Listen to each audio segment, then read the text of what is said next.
Graças, Inês.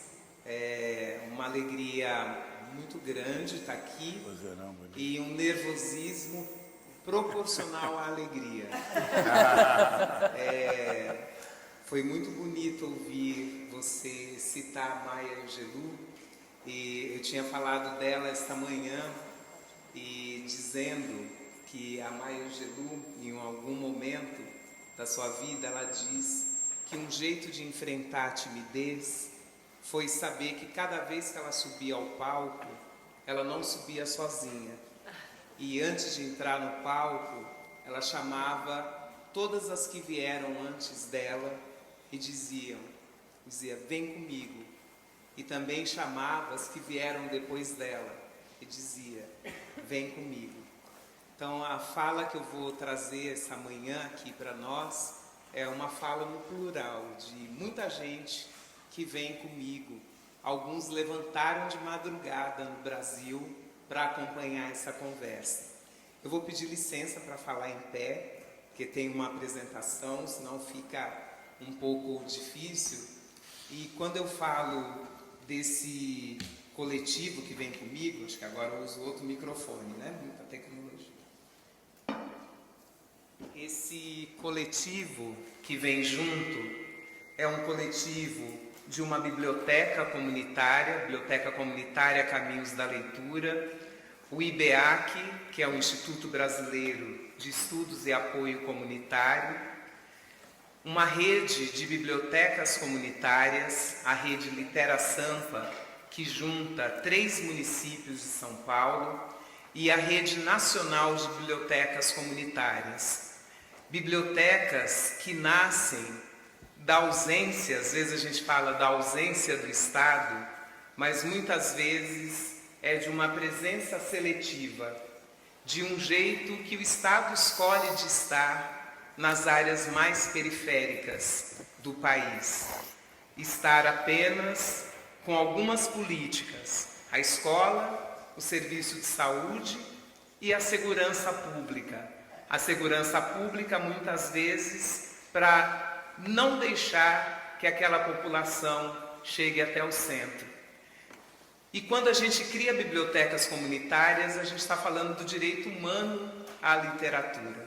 A gente está falando que a cultura, a leitura, que pertencer a essa família literária que nós fazemos parte, cada um de nós que está aqui hoje, cada uma de nós sabe por que está aqui. Porque acredita nos livros, porque a leitura transformou sua vida.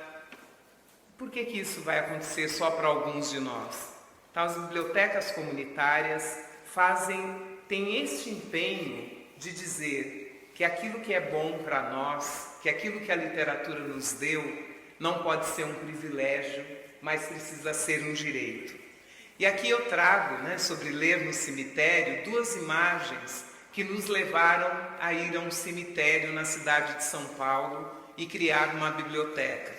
Aqui a gente tem uma imagem de Pinheiros, que era, em 2008, o maior índice de desenvolvimento humano da cidade de São Paulo, e Parelheiros, que era o pior índice de desenvolvimento humano da cidade de São Paulo. 50 quilômetros separam essas 2 regiões. Mas, mais do que os 50 quilômetros, o que separa? Uma série de distanciamentos simbólicos. Em Parelheiros não tinha nenhuma biblioteca, até 2009, quando nós criamos a primeira. Em Parelheiros não tem nenhum hospital, até hoje. Então as distâncias não são medidas só pelos quilômetros, mas por tudo aquilo que desumaniza, que torna difícil o acesso à humanidade dessas pessoas. Nós fomos parar no cemitério não por escolha. Não é que a gente acordou um dia e pensou como é que nós iríamos criar uma biblioteca no cemitério.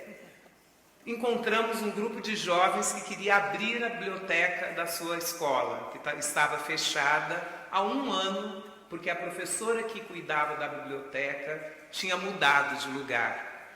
E como nós já tínhamos uma experiência de abrir biblioteca com jovens, nos propusemos a criar essa primeira biblioteca e começamos a procurar lugar, né? Eu vejo na Europa, às vezes, a gente começa a ter bibliotecas em espaços inusitados, mas com o propósito de ocupar espaços ociosos. No nosso caso, o inusitado veio pela ausência de espaço. Nós precisávamos encontrar um lugar para colocar a biblioteca. E ela começa numa unidade básica de saúde.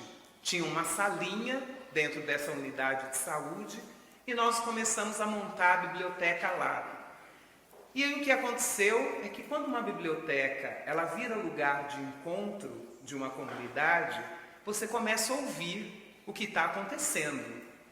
E uma das coisas que a gente ouviu é que não tinha dentista naquele bairro, naquela região.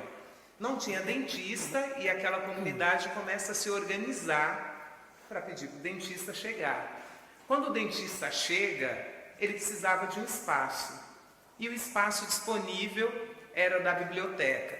Seria extremamente injusto escolher entre sorrir e ler. A gente também optou pelo sorriso.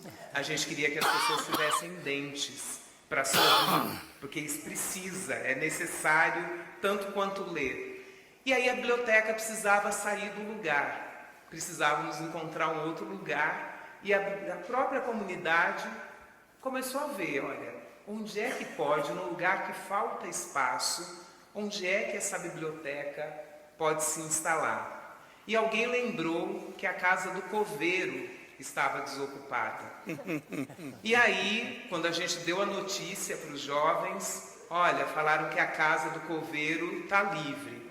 Claro que uma das primeiras falas foi, casa do coveiro? Mas nem morto. E a gente falou, agora é que é o grande desafio, ir vivos para o cemitério. E fazer assim, né? Tem uma das metáforas de morte no Brasil, que é partiu dessa para uma melhor. E é assim que a gente parte daquela para uma melhor. Nós começamos a construir toda uma narrativa sobre estar no cemitério. Por que ler dentro de um cemitério? E aí, Bartolomeu Campos de Queiroz, em um dos seus escritos, ele diz que a literatura nos dá esse direito de escrever sobre o vivido, o direito de ressuscitar o que parecia sepultado. E ali estava sepultado naquela comunidade o desejo e o prazer por histórias, o desejo e prazer da leitura. Os meninos e meninas achavam que eles não gostavam de ler, eles achavam que eles não gostavam da literatura. Bartolomeu diz ainda que também esse espaço da leitura, ele é esse espaço para a gente registrar também aquilo, o devir, né? Aquilo que precisa acontecer. É um espaço para preservar o passado e promover rupturas. A biblioteca vira esse lugar para nós, de encontro com os que vieram antes, com as que vieram antes, e com a preparação do caminho para os que virão, para os que vão chegar. E a gente começa nessa biblioteca a reinventar a roda de conversa.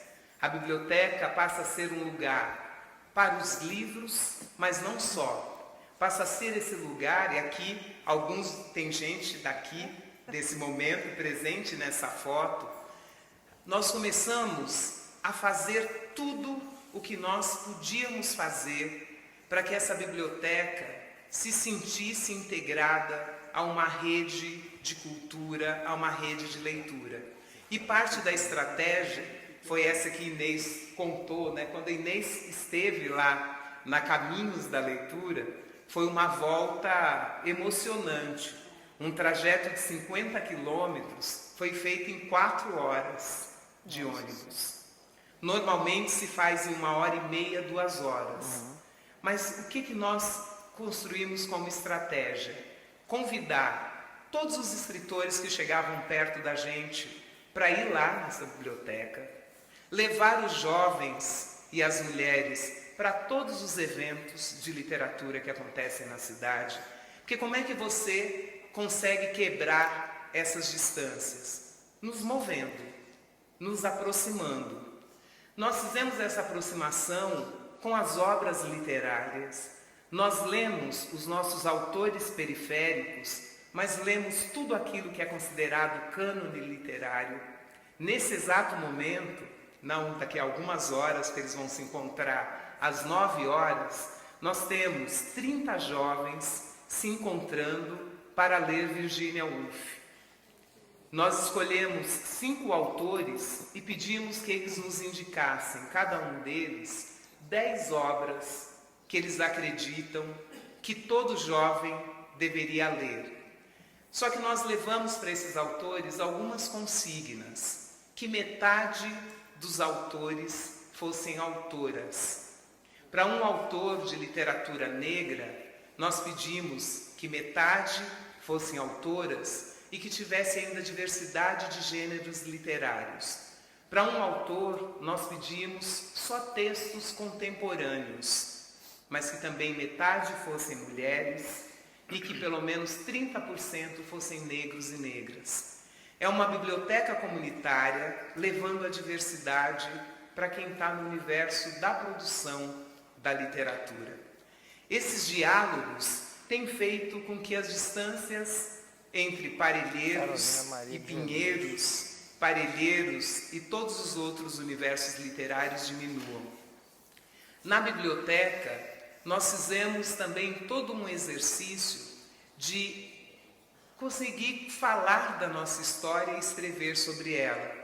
Aqui tem uma imagem de uma das jovens, a Maiara, visitando o Museu Afro-Brasil, uma exposição sobre Carolina Maria de Jesus, uma autora que o Brasil esqueceu por muito tempo.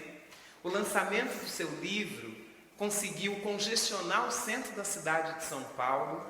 Escritoras reconhecidas pelo Cone Literário, como a Clarice Lispector, esteve ao lançamento de seu livro, O Quarto de Despejo, mas o Brasil deixou esquecida essa autora, porque era uma autora que não tinha frequentado as escolas, não era considerada alguém pertencente a essa família literária. Ela preferia viver na rua do que ser empregada doméstica, porque ela dizia, as patroas não gostam de quem pensa e escreve.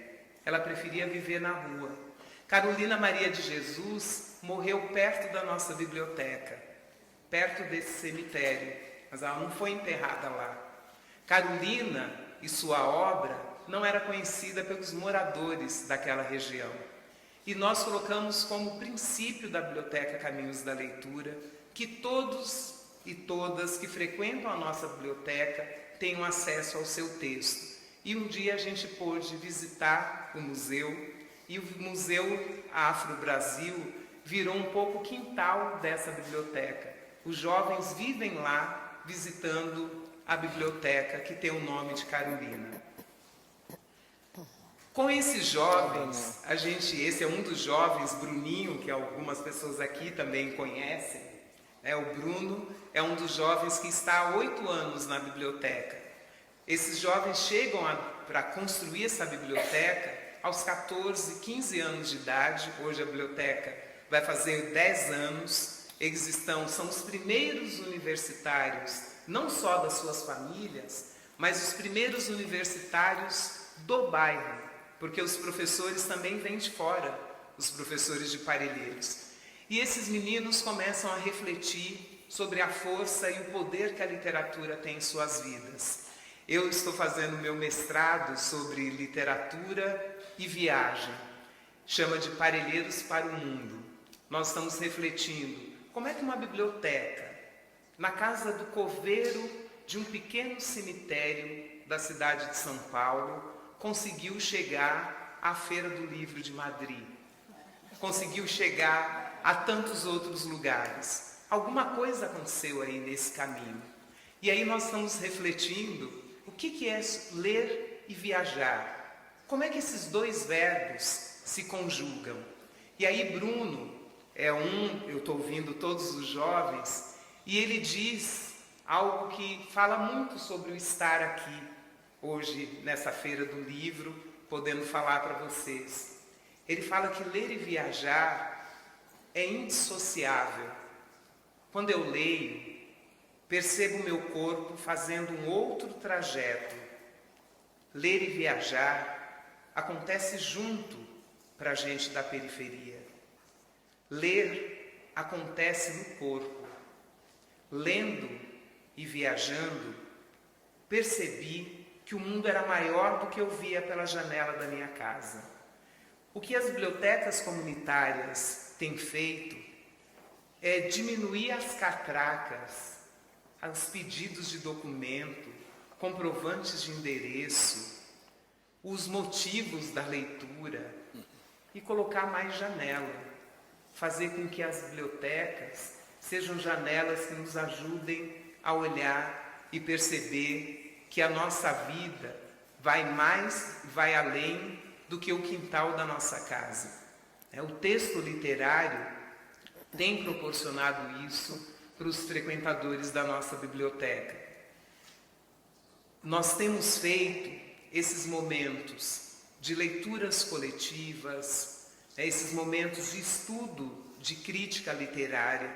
Alguns de vocês são literatura das nossas tardes no cemitério.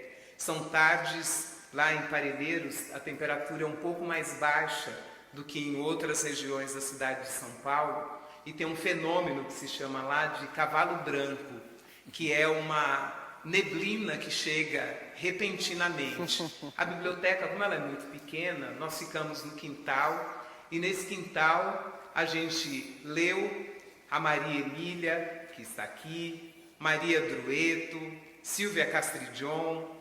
São autoras que a gente não só lê o texto literário, mas lê também quem escreve sobre a produção literária. Isso faz parte dessa formação, Isso faz parte dessa possibilidade de palavrear um território que até 11 anos atrás não tinha biblioteca. E quando a gente começa a olhar para a biblioteca como essa possibilidade de palavras que ocupam o nosso corpo, como essa possibilidade de ir além do quintal, acontece um fenômeno que é esse desejo de mudar o quintal.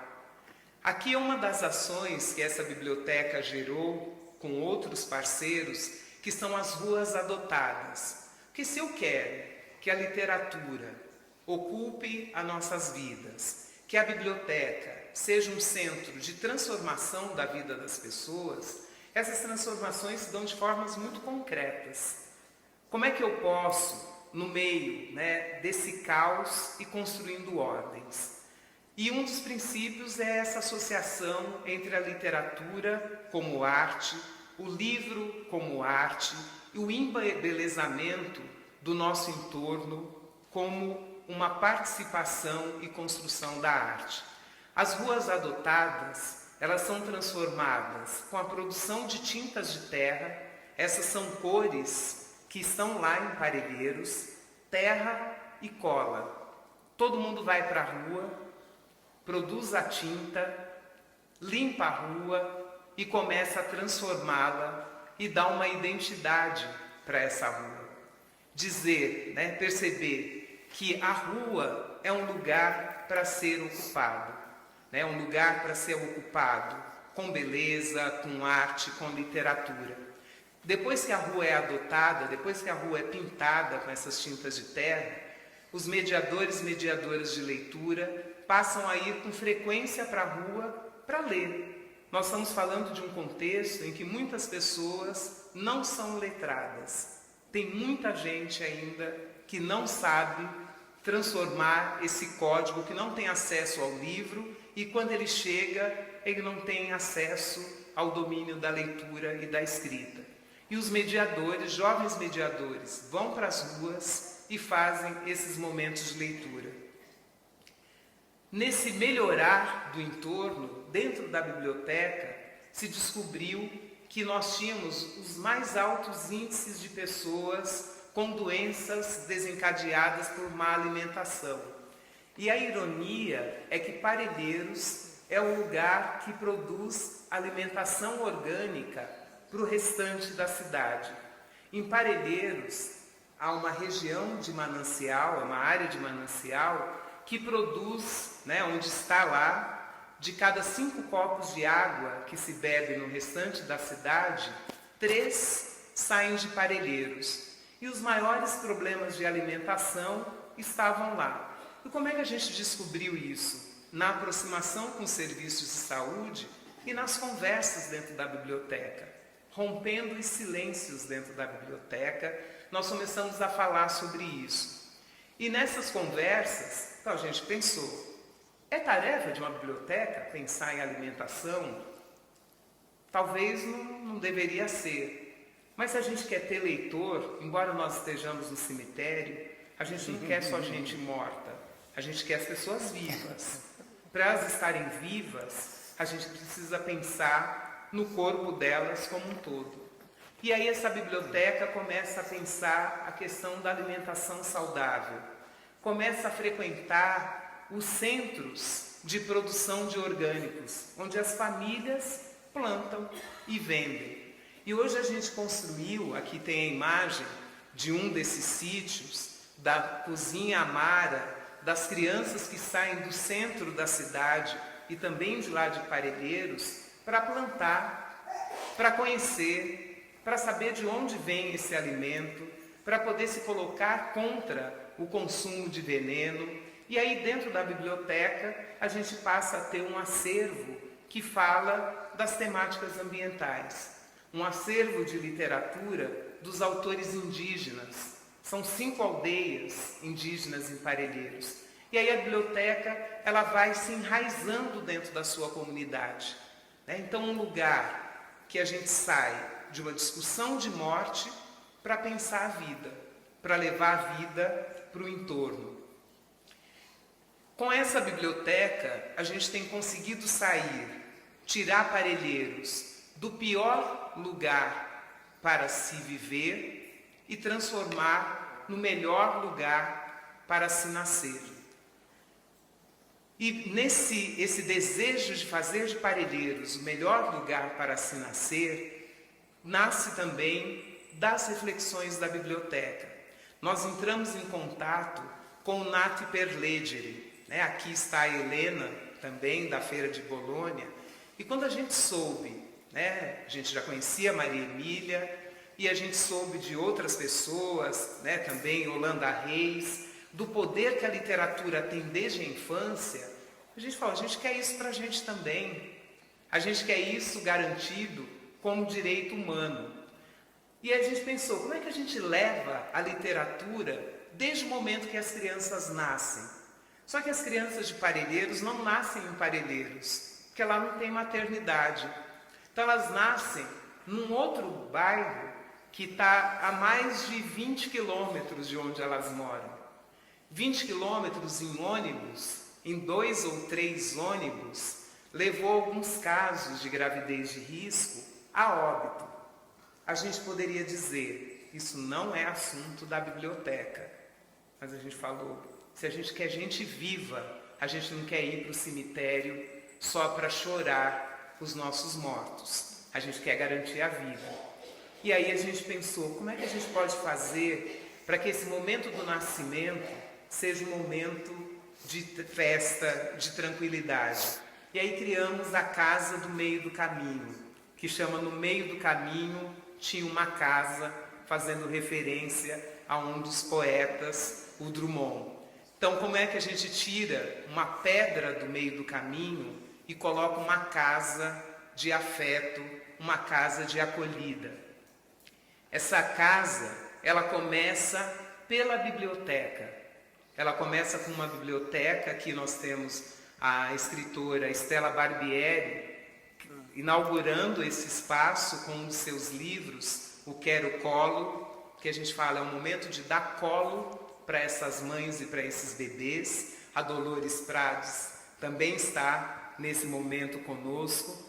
Essa casa do meio do caminho leva livros para a maternidade e o nosso desejo, agora conhecendo Nascidos para Ler, é que as crianças saiam da maternidade com o seu primeiro livro. Tem um livro que tem os rostos de crianças com diferentes expressões. Então nós queremos ter esse primeiro livro das crianças de Parelheiros, sorrindo, chorando, de olhos fechados, elas saindo da maternidade com a sua carteirinha, com o seu registro de identidade.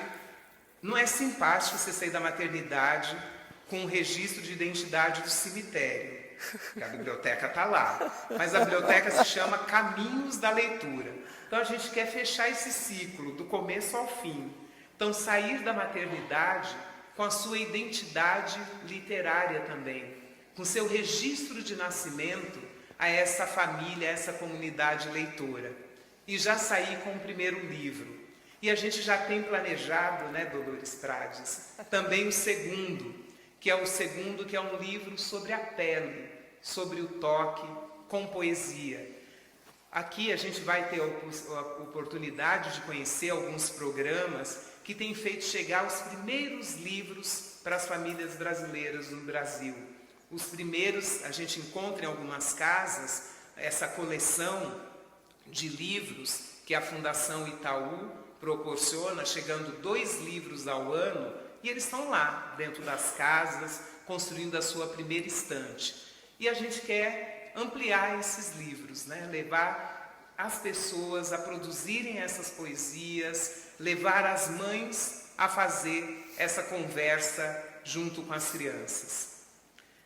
O que nós temos levado com essas ações, partindo do cemitério e fazendo com que os livros possam caminhar, possam ir para as ruas, tem sido enfrentar alguns desafios.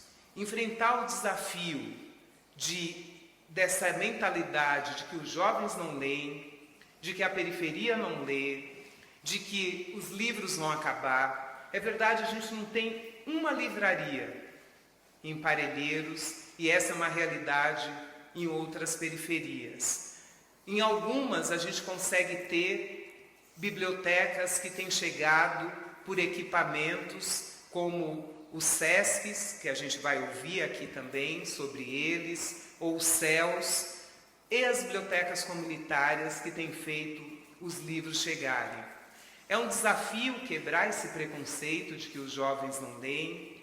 É um desafio fazer com que esses livros circulem dentro das comunidades, com que as portas estejam abertas, com que a programação dessas bibliotecas aproxime mais pessoas.